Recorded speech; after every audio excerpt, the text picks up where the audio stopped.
Not just one of my favorite albums of recent years, one of my all-time favorites. This time out, Painted Ruins from Grizzly Bear.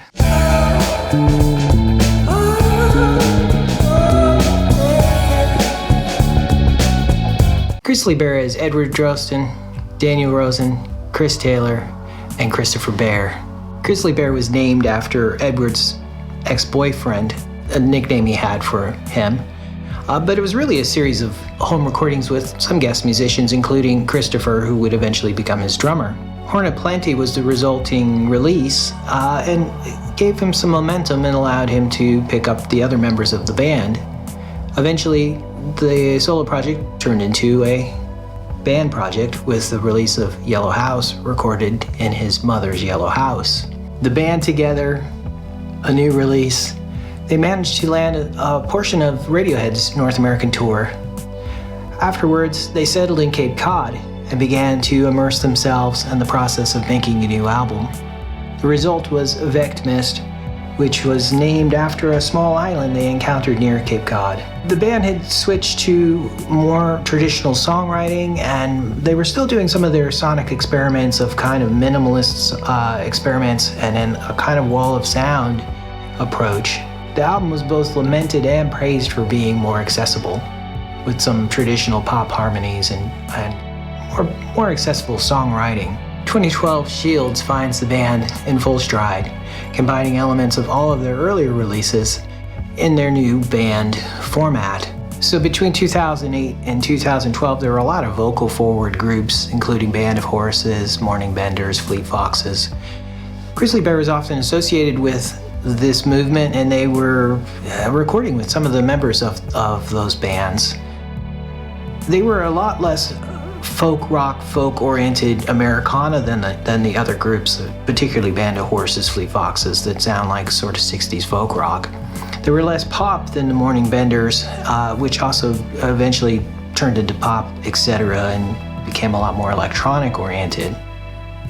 They were doing their own thing. It was definitely an eclectic approach.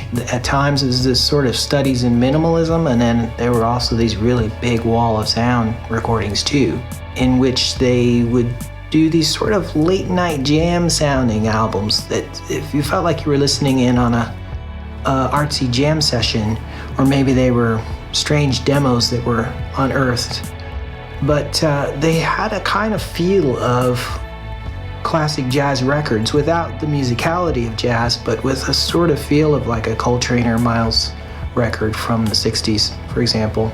Part of the freshness of the recordings is that you almost have the sense that they're happening while you're listening to them, like they're being created as you're listening to them. There's some quality about them that keeps them feeling like they're being improvised.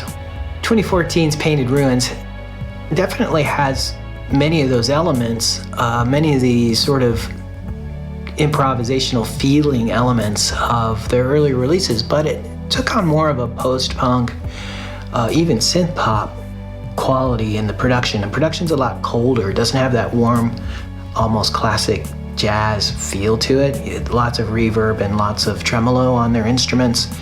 It's less of that and some icy synths, some sequencer sounds in there, which gives it more of a feeling of like the later works of Talk Talk or Japan.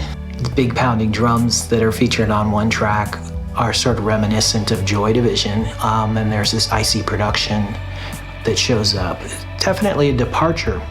Mantra-like chanting vocal patterns that give it this feeling like you're listening to some religious ritual or something.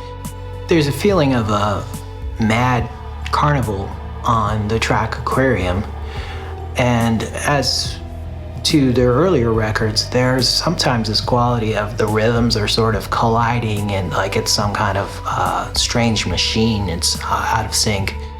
But on a track like Sky Took Hold, you suddenly get this pause, and there's these beautiful single piano notes, there's some icy synth in there, and it's this play of minimalist versus a big wall of sound approach that's so interesting with Grizzly Bear, and quite frankly, they have some of their most beautiful tracks on this album. One of the things I find intriguing about Grizzly Bear's recordings is that you have this sense that you've entered this imagined world populated with strange characters and odd scenes. It's clear that Grizzly Bear are vinyl nuts. They always do an amazing job on their records, both from a graphic sense and then what they give you as the vinyl collector, lyric sheets. Really fantastic artwork, overall look. Painted Ruins is definitely no exception. It's just a gorgeous album. And again, lyrics and other things. Their music, as wonderful as it is, really is just so much better on vinyl. And it's clear that they're interested in that, and that is what they're thinking of when they're making their records. We had gotten into Grizzly Bear in Phoenix when we were living there, and there's this wonderful time period where we were just discovering lots of new groups, and they were one of them. Sort of forgot about them, moved to Portland, and this came out, and we were back visiting Grizzly Bear again. Had the good fortune of seeing them in concert, where we picked up 2 more vinyls from them. Please put something in the comments if you would like us to feature one of those albums or both of those albums. We can do that as a later segment. If not, then we'll just figure that one Grizzly Bear is enough. The concert was fantastic. They put on a really great show, and we were back listening to Grizzly Bear, and it's just always wonderful when a band returns with something that's as good, if not better, than their earlier releases. And I feel like there's some things about Painted Ruins where it's almost a more mature songwriting. It's taking some of their experimental aspects, but taking them even further and maybe making them a little more complete, more solid. So just an overall great recording and great presentation of the recording. The Brooklyn-based band, according to Edward, I saw a quote from him where he likes to let these albums just sort of form organically or naturally. He doesn't like to force them, so they take their time to make the records. There's usually a few years between each record. Enough time for some of the members to actually do solo projects in those gaps, and that may be part of why they do that. They're wonderful records. You just may have to wait a little while for them to come out. It's usually a few years in between. One of the first discussions I had with Regula when I first met her was that we both really enjoy discovering new music. It could be that we're going back in time and discovering music that's new to us, but as well looking forward, not necessarily just listening to the music we grew up with or the music that we know, but that pleasure of enjoying the discovery of new music. And that was something that her and I really had in common and still have in common.